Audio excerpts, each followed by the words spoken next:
Okay, the last hour, I just touched on the biblical basis for a universal flood. В последнем уроке я только затрону тему библейского обоснования потока вселенной. If you look at the description that you have in Genesis 6 through 9, everything indicates that it's universal, not local. Читая Писание Бытий 6:9, мы видим, что все указывает на то, что поток был всемирным, а не местным. And the first point to make is that this is what God determines because of the language that He uses. И первое, на основании чего мы можем к такому выводу прийти, это на основании тех лекций, которые используются. In chapter 6, verse 7, it indicates what the Lord said. 6:7 сказано слова Господа. I will blot out man whom I have created from the what? Face of the world. Истреблю с лица земли человека, которых я сотворил. God determined to bring judgment upon the whole world. Итак, сам Бог решил навести суд на весь мир. Does He leave out any of His creation, any of mankind that He created? Он здесь что, не включил хоть кого-то из людей, которых Он сотворил? So God determined to destroy universally. Итак, Бог решил, постановил судить весь мир.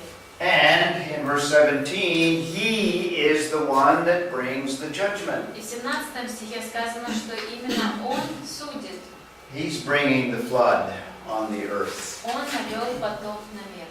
Not Mesopotamia, either verse. Ни в одном и ни в другом стихе не указана лишь территория Месопотамии. And when I say Mesopotamia, that's where humanity was at the time just before the flood. И Месопотамия — это то место, где были люди как раз до потопа. That would be present-day Iraq and that whole area in the Fertile Crescent. Это современный Ирак и территория полумесяца, плодородного полумесяца. God says it's going to be worldwide in both passages. Но Бог сказал в обоих отрывках, что будет это по всей земле. Secondly, number 2, there was universal corruption. Второй пункт, то, что было развращение по всей земле. Notice what it says, verse 5. Somebody read 6:5. Прочтите кто-то 6:5. I don't remember who was the last one. Что последний, что следующий? Maria, I think it's your turn, right? Or did you read? Genesis 6:5. «И увидел Господь, что велико развращение человека на земле, и что все мысли и помышления сердца их были зло во всякое время». Okay, again, speaking of the whole earth. Опять-таки речь идет о всей земле. Wickedness was great on the earth, not just Mesopotamia. Нечестие их было велико на всей земле, не только в Месопотамии. Every intent of the thoughts of his heart, only for evil. И все помышления, все мысли и помышления сердца их были зло во всякое время. The corruption was universal. То есть разврат был всемирным. Were there any people that were sinless at this time? Но были ли безгрешные люди в это время? No, so the judgment had to be universal. И так не было, и поэтому и суд должен был быть всемирным. And the destruction is described as universal. Также и уничтожение описано как всемирное уничтожение. And if we looked at some of the other details, we could point that out from several texts. Если мы просмотрели бы все стихи, то мы в нескольких местах In fact, we'll come back to this and see a lot of the details are a description of a universal destruction. Мы еще вернемся к этой теме, увидим много деталей, которые подтверждают всемирное истребление. The language throughout the text is universal language. И во всем этом отрывке мы натыкаемся на лексику, которая подтверждает, что потоп был всемирным. Let me illustrate it, the universal language, И by хочу using some of the подчеркнуть phrases. вот эту идею, то, что лексика, которая указывает на то, что потоп был всемирным. The Hebrew word kol is a translation of some of these words. Еврейское слово «кол» — это вот перевод его. Sometimes it's translated all, or sometimes it's translated every of something. Иногда переводят его как «вся», «все», а иногда как «каждый». Doesn't eliminate or make exceptions. Kol is universal. Итак, когда говорится кол, то нет никаких исключений. Имеется в виду все, что есть. All flesh, it says. Вся плоть, All the earth. вся земля, All the fountains of the deep. все источники глубинные, All the mountains were covered by the waters. все горы были покрыты All водой. mankind was destroyed except those on the ark. И все человечество было уничтожено, кроме тех людей, которые были в ковчеге. It speaks of all successive generations. И также говорится о всех последующих поколениях. And the word coal is used throughout. И вот это слово «кол» используется по всему этому отрывку. It also speaks of everything being destroyed, Также говорится о том, что все будет, every living thing, все живое, every kind that God created. всякий род, каждый, все, Everywhere was affected, всякое место, every creeping thing, всякое присмыкающееся, every swarming thing, всякое роящееся, насекомое, every beast. все звери. Hebrew word coal is used in every case. Итак, вот еврейское слово «кол» then используется finally, во всех Every случаях. living thing. И каждое живое существо. The point we're making here is universal language is used. То есть мы видим, как лексика указывает на всемирный. No indication that this is a small-scale local flood. Ничто здесь не указывает на то, что это небольшое наводнение. And this is throughout the text. И так по всему этому отрывку. A specific word is used Используются конкретные термины. for the flood. The terms that are used for the flood are very specific. Те названия, термины, которые используются, когда речь идет о потопе, очень, Not just in Genesis, but elsewhere in the Old Testament and also in the New Testament. очень специфические. Не только здесь, но также и дальше, в Ветхом и в Новом The Завете. Hebrew word mabul is always used in the Old Testament to refer to the Genesis flood. И еврейское слово «мабул» используется в Ветхом Завете всегда, когда речь идет о потопе в Бытие. Вот это. So this is a unique event, a unique flood, different from all others. Это уникальное событие, которое отличалось от всех других наводнений. Like I said, when it describes it in Genesis or describes outside of Genesis, it's always mabul. Как я сказала, в Бытие это слово используется в других книгах. The Hebrew language had other words for floods. В иврите есть и другие слова, которые обозначают Yaor is one Hebrew word. Яор, Nadar is another Hebrew word for a flood. Надар, тоже это слова, означающие наводнение. But these words are not used in reference to the Genesis flood. They're used of other small-scale floods. Но эти слова не используются по отношению к вот этому потопу. In the Old Testament, it's always mabul. В Ветхом Завете всегда используется слово «мабул». One more, nachal is another Hebrew word, Еще одно слово «нахал» never used in the Genesis flood. никогда оно не используется по отношению к потопу в In the Бытие. New Testament, the word is always used for a flood, А kataklysmos. в Ветхом Завете вот этот потоп называется, используется слово «катаклусмос». In fact, we get the English word cataclysm from the Greek word kataklysmos. И от этого слова и происходит наше слово «катаклизма». And again, in the New Testament, there are other words that describe small, local floods. Опять-таки, в Новом Завете есть и другие слова, которые используются о наводнениях. But they're never used in reference to the Genesis flood. Но никогда они не используются по отношению к тому потоку в Бытие. Only kataklysmos. Только катаклизмос. Patamas is a word that can be used in the context of a flood. Патамос, еще одно слово. And Наводнение. plemura is another Greek word. Племура, еще одно греческое слово. Always either mabul or kataklysmos to describe the Genesis flood. Итак, всегда либо мабул, либо катаклизмос, когда речь идет о потопе Бытия. That indicates that it's a unique flood that only occurred one time and was universal. Это означает, что это уникальный потоп, который произошел лишь один раз и был повсеместным. Fifthly, why create such a huge boat or build such a huge boat? Пятое, для чего строить настолько большой ковчег? So just the existence of an ark indicates that this is going to be worldwide. Итак, даже само существование этого ковчега указывает на то, что потоп будет всемирным. Remember, God brought another judgment on Sodom and Gomorrah and the cities of the plain. Помните, как Бог навел другой суд, в другом случае на города Содом и Гоморра и другие города равнины. But was Lot instructed to build an underground shelter? Но Бог не давал поручения Лоту построить подземное убежище, да? What did he tell Lot to do? Что он сказал Лоту делать? Get out of the area.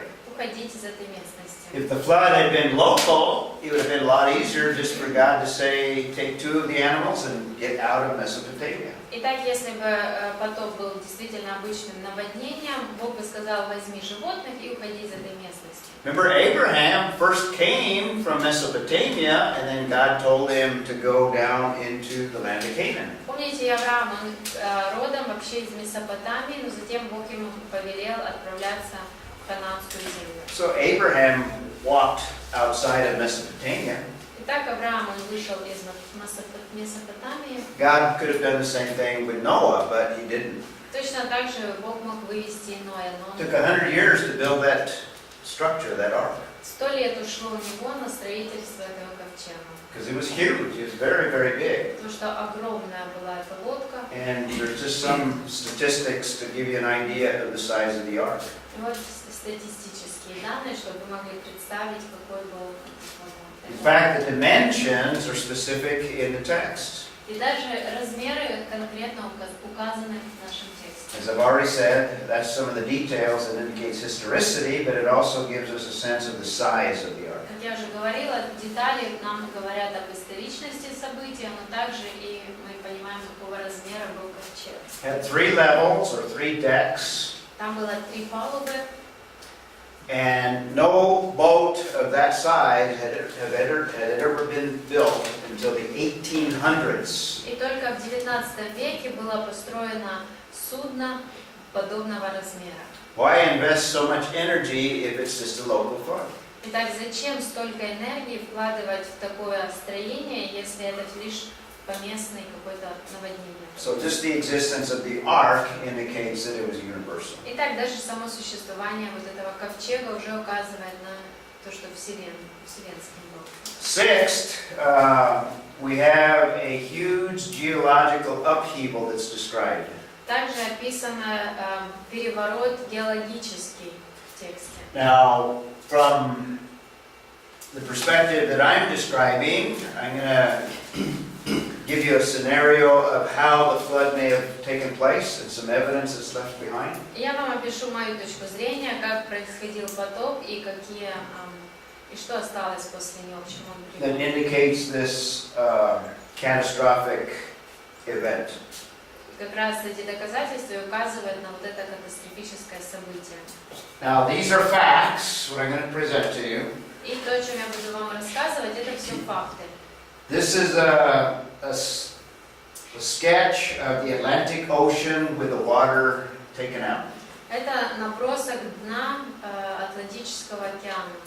This is what it looks like at the bottom of the Atlantic Ocean. Вот как выглядит дно Атлантического океана. There's actually a mountain range down deep under the waters. И там под водой находится целая череда гор. This is North America, where I come from. Вот Северная Америка, откуда я приехала. This is Africa, Вот Африка, and you can see Spain there in English. там Испания. But this has some very interesting features, this mountain range that runs from pole to pole. Но вот эта вот череда гор, у нее есть очень интересные черты, и она идет от одного полюса к другому. This is a trace, a large trace of some events or a series of events of the past. Сформировались они в результате какого-то события невероятного в прошлом. Do you know what kind of range, mountain range this is? Вы знаете, что это за... What form do you think this range under the Atlantic Ocean? What form did it? Does anyone have any idea? Volcanic. It's volcanic action. It's a series of volcanoes, or at least openings in the earth that allowed magna to come to the surface. Это вулканические горы, или, по крайней мере, такие приоткрытые отверстия, из которых может произойти извержение. This is described as the mid-Atlantic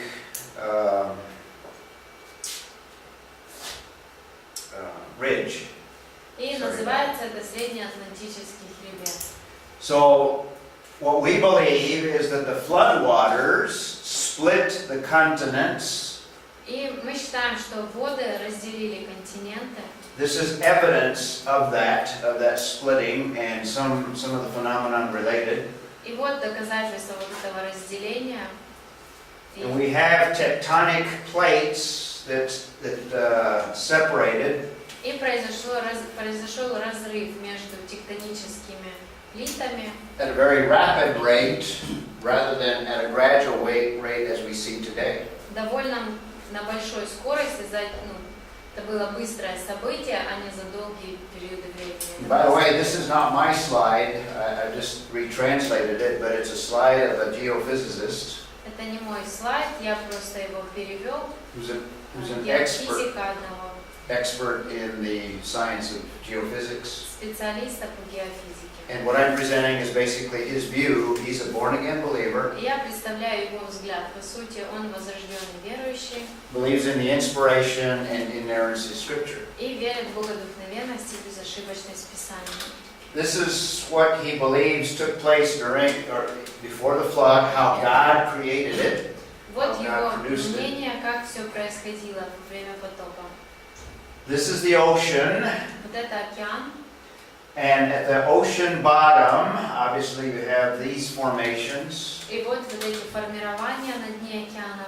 And you have mantle material, magma, or what comes out of volcanoes. This is that material. И вот это тот материал, который выходит из вулкана. Лава. This is what Genesis 7:11 describes. Это то, что описано в 7:11. Somebody read that one. Whose turn? Bobo? Откройте сейчас. We read it once, but look at the last part of the verse. Посмотрите последнюю часть этого стиха. After the dates, what does it say? Что после даты? В сей день разверзли все источники великой бездны. The fountains of the great deep, according to this theory, are not fountains of water. И вот по этой теории источники бездны это не источники с водой.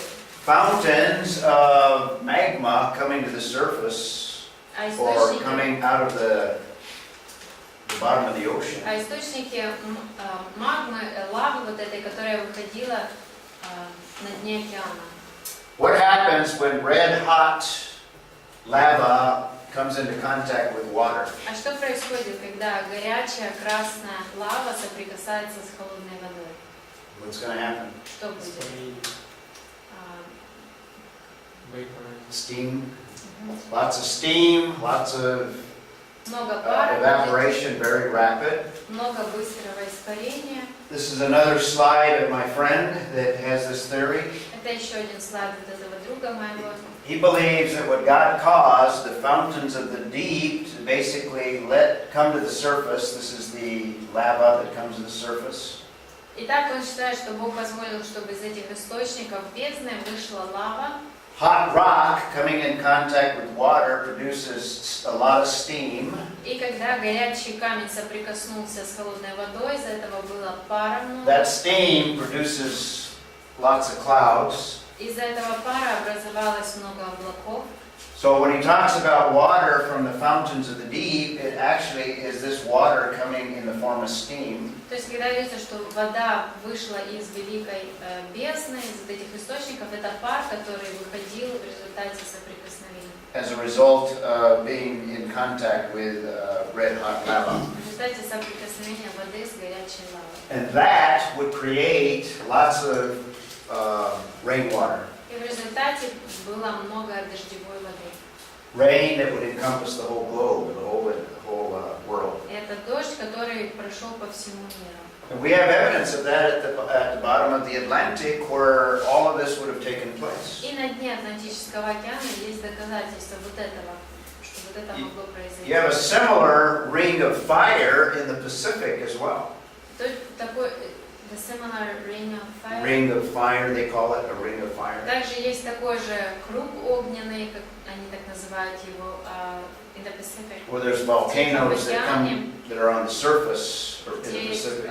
вулканы, которые на поверхность выходят. In Japan, В Японии, different areas. в разных местах. So what is being produced here is new ocean flooring. Итак, таким образом образовался новый слой дна океана. And the old ocean floor is now displaced or subducted, is what they call it. А прежнее дно, оно сдвигается или даже уходит вниз, просовывается. Some continents would go down into the magma as they're displaced by these new materials. Итак, некоторые из континентов сдвигаются вниз этой лавой или отодвигаются, когда движется эта лава. You also have a lot of ocean water that would be set in motion as well. Также много воды в океане начинает, движение вода приходит из этого. Eroding large quantities of material as those waters sweep И away. когда вода несется, она с собой переносит большое количество. This is what is called catastrophic plate tectonics. Это называется катастрофические тектонические плиты. Displacement of large plates, continental plates. Здесь представлены вот эти плиты континентов. So the waters came from the great deep. Итак, воды пришли из глубин бездны. And we read the phrase out of Genesis 7:11. И вот фраза из Бытия 7:11. That would have produced all kinds of cataclysmic phenomena. И в результате получается целый ряд катаклизмов. Just the eruptions of that volcanic range by itself would be very catastrophic. Уже даже извержение вот этих вулканов в хребте само по себе является катастрофой. Scientists believe that the atmosphere today has to be different from, or the atmosphere during the flood had to be different from conditions today. И ученые считают, что та атмосфера, которая была во время потопа, отличается от той, которая сегодня. The atmosphere today, it does not have the capability of holding the amount of water that is described in the 40-day rain. Сегодняшняя атмосфера не в состоянии выдержать столько дождя, чтобы он шел 40 дней. But if you had that volcanic action, you'd have a continuous generating of steam and clouds. Ну а если начинается вот такая активность вулканов, то постоянно будет производиться достаточно пара, чтобы было столько дождя. And you'd have a capability of a one-year storm, one-year rainstorm. Тогда вполне возможным становится шторм, вот эта буря, которая длится 1 год. Well, a one-year storm that it would include not just rain, but all kinds of phenomena. И 1 год охватывает не только дождь, но и разные другие The феномены. numbers that are given in the book of Genesis in terms of the length of the flood is over a year. В книге Бытия, если подсчитать все эти дни, которые указаны, то получается немножко больше года. So the flood would include these waters from the fountains of the deep. Итак, потоп, когда он начался, начали вот эти источники из-под земли бить. It produces the 40 days and 40 nights that's described of rain. Затем проходит 40 дней дождя. And it also describes a 150-year or 50-day rising of the waters. И также написано, что 150 дней поднимались воды. Whose turn is it, Anatoly? Do you want to read 7:24? 7:24. Вода же усиливалась на земле 150 дней. So the waters prevail. In other words, the waters continue to rise for 150 days. Итак, 150 дней вода усиливалась, то есть поднималась. Now it also speaks of another 150 days. This is in addition to this 150 И затем days. упомянуты еще 150 дней другие. That seems to be describing the receding of the И waters. похоже, что вот эти 150 дней уже срок того, сколько вода оседала. You want to read 8:3. 8:3. Вода же постепенно возвращалась к земле, и стала убывать вода по окончании 150 дней. Okay. So that's another 150 days. Итак, вот еще 150 дней. And notice during that time, what does it say in verse, let's see, 4? Let's see, let me, wait a minute. Yeah, verse 4. Remember verse 4? 8:4. А 7-го місяця, на 17-й день місяця, ковчег спинився на горах Араратських. All of the mountains. Notice the universal language again. All of the mountains are covered. Is that the right verse? No? It's about the mountains where the boat ended up. Oh, that's where the boat ended up. 7:19. I'm sorry. 7:19. 7:19. І дуже-дуже вода на землі прибула, і покрилися усі гори високі, що під небом усім. Over the high mountains, and it even tells a dimension there in terms of how much water above the mountains. И так все горы были покрыты, и даже сказано, сколько над горами еще было. That's in verse 20. You want to read that? 20 стих. Завтра прочитаем. На 15 локтей поднялась вода и покрылись горы. Why a specific number? Почему? Зачем конкретно And why that 15 cubits? Почему 15 локтей? Историческое повествование. Because it's a historic narrative. It's historical narrative, but creationists believe that that would be enough clearance for the ark not to rub against any of the mountains. Но креационисты также считают, что еще это расстояние достаточно для того, чтобы ковчег мог пройти и не зацепиться за вершины гор.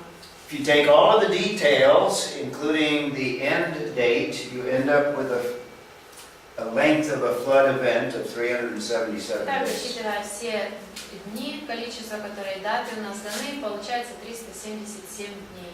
Actually, it's 370 days from the beginning of the flood until they leave the ark.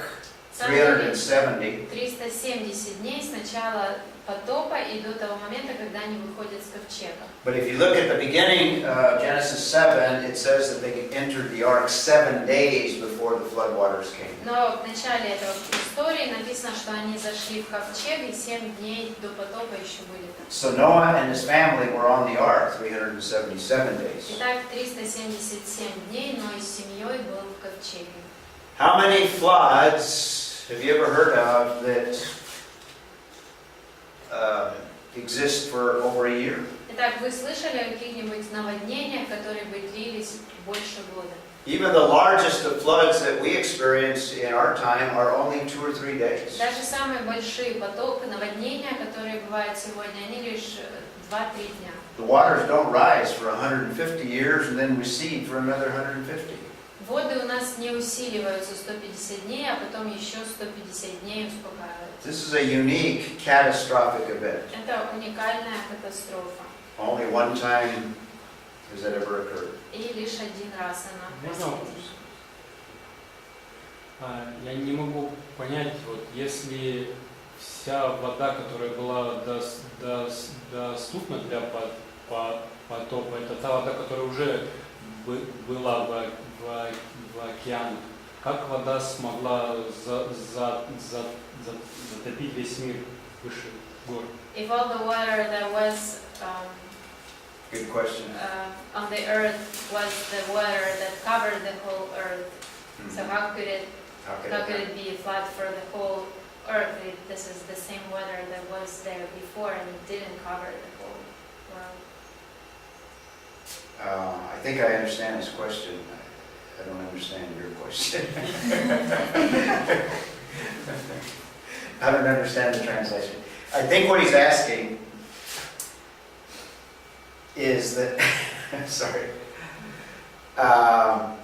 scientists know that there's not enough water today to cover all the mountains. That's what you're asking. Ученые знают, что сегодня недостаточно воды, чтобы покрыть всю землю. Is that Это вопрос. almost? Okay. So how could it cover all of the mountains before, on this occasion? Итак, как могли все горы быть покрыты вот в этом событии? Well, that's more evidence of the effects of the flood is that today we have higher mountains than what existed at the time of the flood. И это одно из доказательств наших, это то, что сегодня горы выше, чем те, которые были тогда. Is that what you're getting at? Это вопрос был. Not exactly. I asked if flood used only that amount of water that used to be on the earth before the flood, how could waters cover all the mountains? Yeah, the mountains would be lower, and as a result of that subduction of some continents, the waters would cover all. That's part of the theory. Some of the continents would be subducted into the Earth's mantle. But there's not enough water to cover all the mountains today, so the mountains that we see today were built as a result. And there's a biblical passage that indicates that. Итак, сегодня действительно недостаточно воды, чтобы покрыть горы, но горы сегодня выше, чем были тогда, и можно в Библии найти там доказательства. So it's so catastrophic that it covers all the mountains at that time. Итак, катастрофа настолько большая, что покрыты горы того времени. So you have mountain inundation, you have mountain building after the flood, What is inundation? covering. Итак, горы были покрыты водой, и также образовались новые горы. Mountains rising, you have high pressure of water that pushes materials down. При этом еще есть высокое давление воды, которое заталкивает какую-то часть суши вниз. And to maintain equilibrium, it would cause other areas to rise up.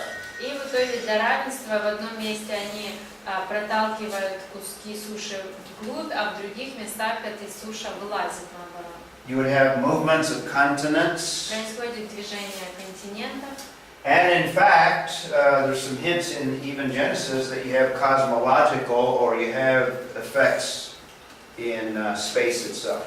И также в Бытие есть несколько слов, которые указывают, что и даже космологические какие-то изменения произошли. In the longer seminar, I talk a little bit about some of those effects, but we don't have time to get into the details of that. И если было больше времени, я бы рассказала вам об этих изменениях, но сейчас нет времени.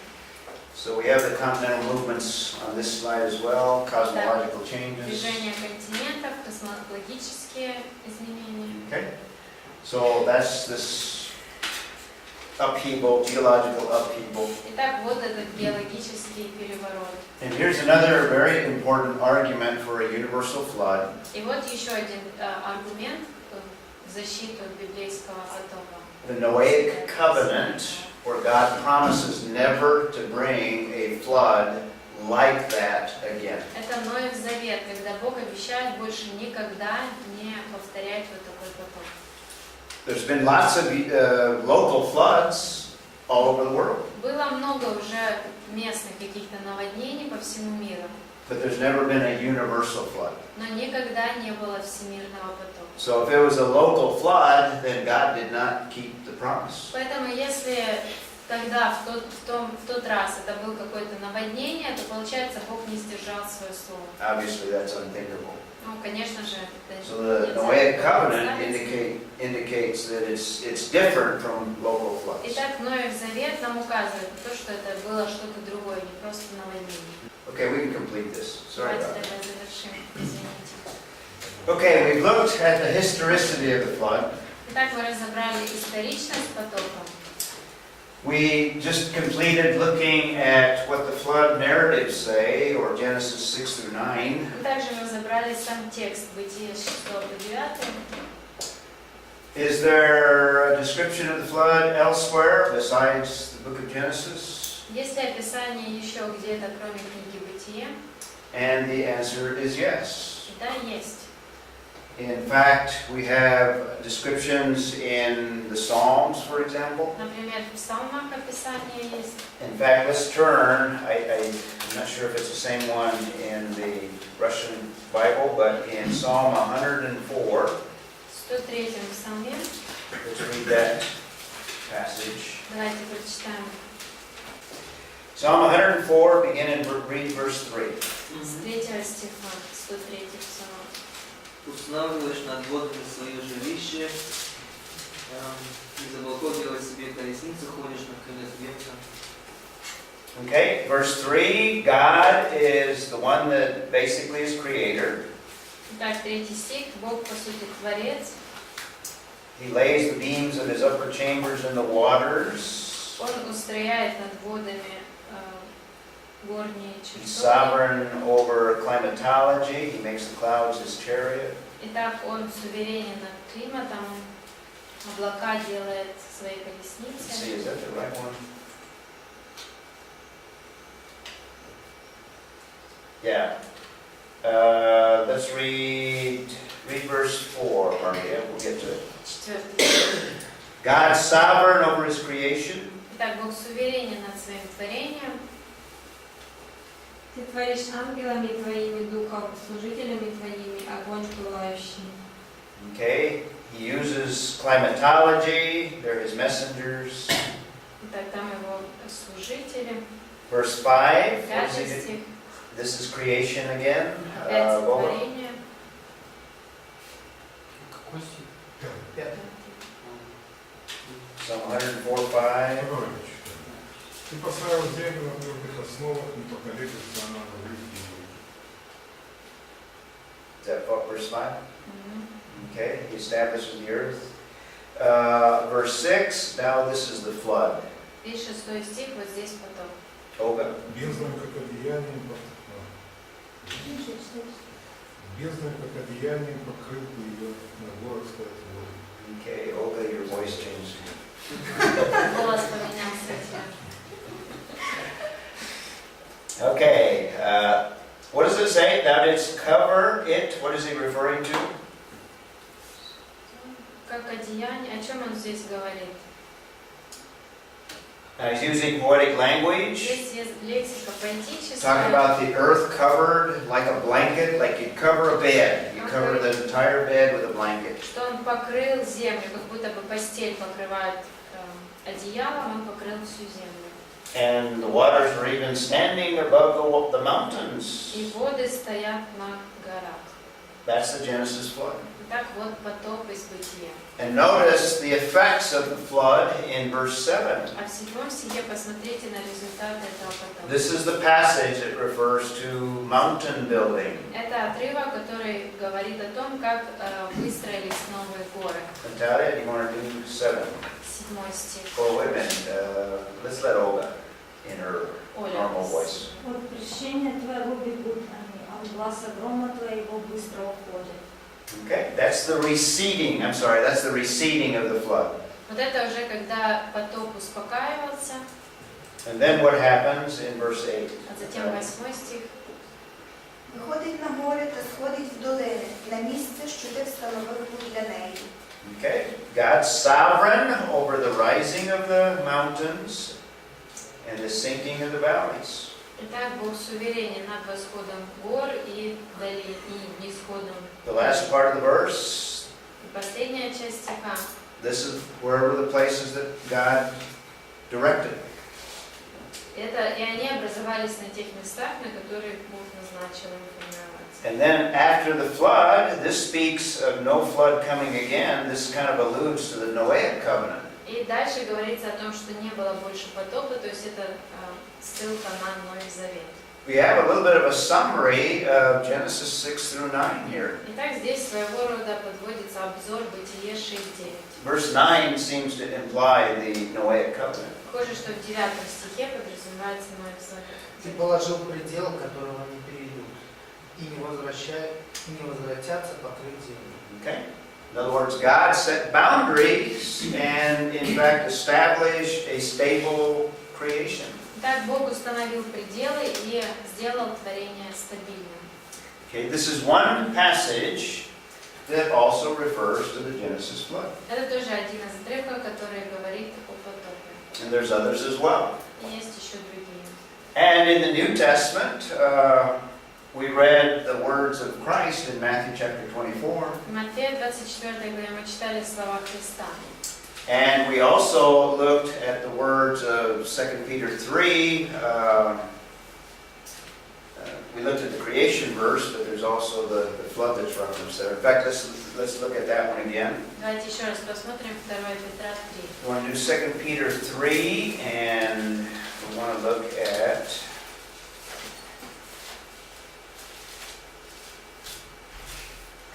verse 6. Мы посмотрим 6 стих. That's a reference to the flood. Тоже говорится о потопе здесь.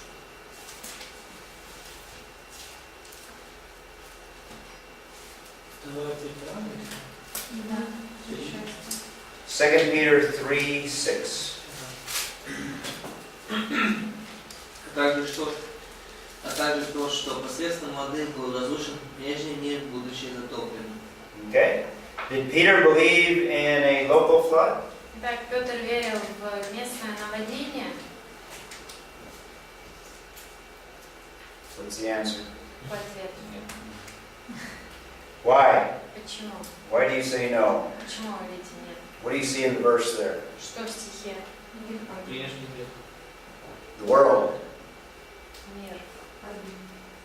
Die was The destroyed. world at that time was destroyed. Not Mesopotamia or not one certain region, but the world. Мир того времени, тогдашний мир погиб, не Месопотамия, не какая-то In часть. fact, even more than the world might be suggested. The word cosmos is there. The Greek word И cosmos, в этом случае там греческое слово космос, which sometimes refers to the entire universe. которое иногда означает даже всю Вселенную. And I think the entire universe was affected by the flood. Я думаю, что потоп повлиял на всю Вселенную.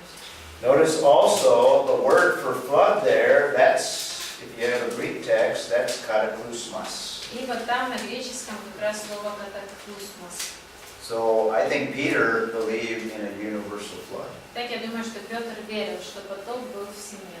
And there's other references as well. Также есть другие ссылки. So that's universal flood. Итак, вот всемирный потоп. Let's get started on the scientific evidence. Давайте начнем научные доказательства. And again, we won't have time to complete this, but we'll save it for the next hour. But let's get started on it. Продолжим на следующем уроке, мы начнем сейчас. And again, I'm going to give you a list of evidences. Опять я вам дам целый список доказательств. And let's start with paleontology. Мы начнем с палеонтологии. The existence of fossils themselves argue for something catastrophic. Уже наличие ископаемых вообще говорит о том, что какая-то катастрофа произошла. How are fossils formed? Let me ask you that question. Как формируются ископаемые? What is required to produce a fossil? Что нужно для того, чтобы получилось ископаемое? Вода. Water. Water, but more than water, Больше, чем вода. pressure. Actually, catastrophic conditions. Какие-то условия, характерные катастрофе. Are fossils formed today? Сегодня формируются ископаемые? Да. Yes. Yes? Where? Где? Во всяких пещерах. In caves. They're formed very rarely. Very rarely. You have to have special conditions. Очень редко формируются ископаемые, нужны особые условия. But the point is, they're very, very rare, if at all, produced today. Итак, они очень-очень редко сегодня What формируются. happens to если вообще creatures when they формируются. die? Что происходит с животными, когда они умирают? Here's a picture of what happens. Вот картинка, что происходит. Creatures that die are either eaten by other creatures, like this one here in the slide. Если животное умирает, его либо съедают другие животные, как здесь. This zebra is not going to be fossilized. Вот эта зебра уже не станет ископаемым. What else happens to creatures when they die? If they're not eaten, they decompose. Распадается. Yeah. Вот Decomposition. разложение происходит. So it takes very special conditions to produce fossils. Итак, очень особые нужны условия, чтобы получились ископаемые. And yet, when you look at the geological column, it is full of fossils. Тем не менее, если посмотреть на вот эту геологическую колонну, она полна ископаемых. In fact, there are fossils even on the tops of most mountains, Даже ископаемые находят на вершинах гор. which indicates those special conditions at one time existed even at the top of mountains. Это означает, что те условия особые, в которых они сформировались, были даже на поверхности гор. What you need are conditions that would be present in a situation like a flood, a universal flood. И как раз условия, которые хороши для образования ископаемых, соответствуют условиям потопа всемирного. So it takes a preservation of the creature under pressure, Так происходит сохранение какого-то животного под давлением. and it takes an isolation from the bacteria and materials that cause decomposition. И его плоть должна быть изолирована от каких-то бактерий, которые могут вызвать... So a creature has to be sealed to keep it from being decomposed. То есть животное должно быть запечатано, чтобы оно не смогло разлагаться. And to remove it from predators that would eat it. И также должно быть закрыто от хищников, которые смогли бы его съесть. In nature, you generally don't have those conditions. Но в природе обычно таких условий не And you получается. certainly don't have the conditions to produce the billions of fossils that exist on the planet today. И также однозначно нет таких условий, чтобы образовались миллиарды ископаемых, которые мы находим сегодня. So just the existence and the characteristics of what it takes to make a fossil argue for some catastrophic event. Итак, само наличие вот этих ископаемых, их количество говорит о том, что уже произошла какая-то катастрофа. Yeah. What I intend are fossil graveyards here. Второй пункт у нас о целых могилах ископаемых, захоронениях могил. The evidence in the rocks is that there are fossils in all of the rock layers from the Cambrian above. Доказательства, которые у нас сейчас существуют, они присутствуют во всех слоях, начиная с Кембрийского и до самого верха. And virtually there are no fossils below the Cambrian layer. Но после Кембрийского практически нет никаких ископаемых. No fossils in the Precambrian and below. В Прекембрийском и ниже нет никаких ископаемых. And you have an abundance, many fossils. In fact, that's how they identify these different layers. И при этом очень-очень много ископаемых, the Abundance of fossils. Something seems to have happened at this point, as I mentioned before, that produced fossils. Похоже, что что-то произошло вот в это время, которое обозначено этой чертой желтой, в результате чего образовалось так много ископаемых. And the nature of most fossils indicates that they were formed very rapidly. И по самой природе ископаемых можно прийти к выводу, что очень мгновенно они образовались. Like I said, there are fossil graveyards all over the world. Как я сказал, есть целые могилы общие, так сказать, для ископаемых. Here's an example of several, all in one location. Вот, например, пример нескольких в одном месте. And when I describe fossil graveyards, what we're talking about is an accumulation of literally millions of fossils all in one place. И что я называю вот такими могилами ископаемых, это когда в одном месте очень много единиц. Which indicates that something catastrophic hit that one area where all of these fossils are all in one place. А это говорит нам о том, что что-то катастрофическое произошло и накрыло всю территорию, где было сразу же несколько представителей.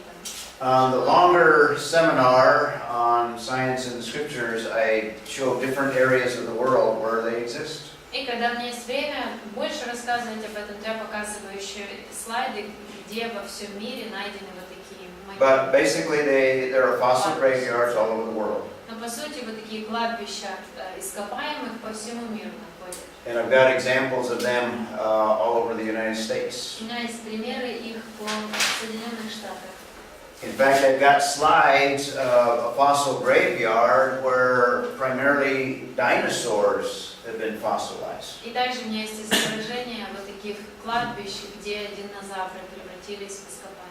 To fossilize a dinosaur requires a huge catastrophic event. И нужна очень огромная катастрофа должна произойти, чтобы динозавры стали ископаемыми. And in that particular fossil graveyard in Wyoming, И конкретно в том захоронении динозавров в Вайоминге, there are thousands of dinosaurs that all died in the same event. там тысячи динозавров, которые все умерли из одного какого-то события. So they were covered with material, rock material, И так они были покрыты каменным материалом and they were sealed to keep them from decomposing. и запечатаны они оказались там и в результате не разлагались. It all had to happen over a very short period of time as a result of a very large event. Все это должно было произойти за очень короткие сроки в результате какой-то большой катастрофы.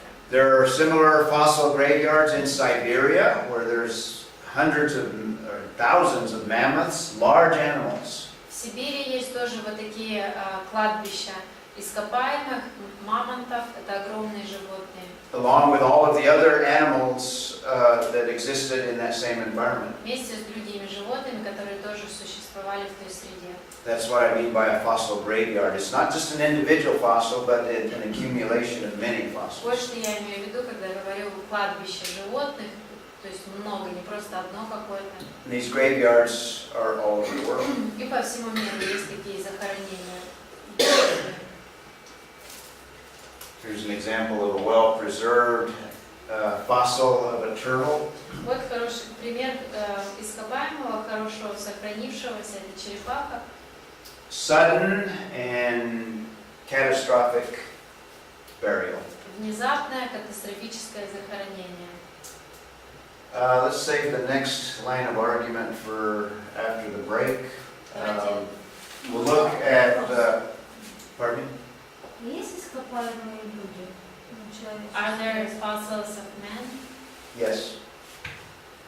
Что как-то в учебниках все больше динозавры, мамонты и прочее, а людях ископаемых. Это что же должно быть большое количество и большими группами по всей земле? Usually we read about dinosaurs and mammoths, but not people, but there should be graveyards of people. The fossils of humans are relatively rare in comparison to other creatures. По сравнению с ископаемыми животных, ископаемые человека довольно редкое явление, And there's a reason for that. и есть причина, почему так. Насколько правда, что есть раскопки гигантов? Have you seen the images of how archaeologists found gigantic people? I've heard about them. True? I've heard about them, and I'm a little skeptical about them. Я слышала об этом, но я скептически отношусь к этому. Yeah, I've heard differing views on large people. Слышала разные взгляды по поводу вот этого вопроса больших людей. But back to Olga's question concerning fossils of Но humans. еще касательно ископаемых людей. The reason they're rare is because humans obviously have the ability to rationalize and to think. Причина, почему редко они встречаются, скорее всего, потому что человек может разумно мыслить And have creative ways of escaping most catastrophic events. и придумывать какие-то способы, как избежать, спасаться во время катастрофы.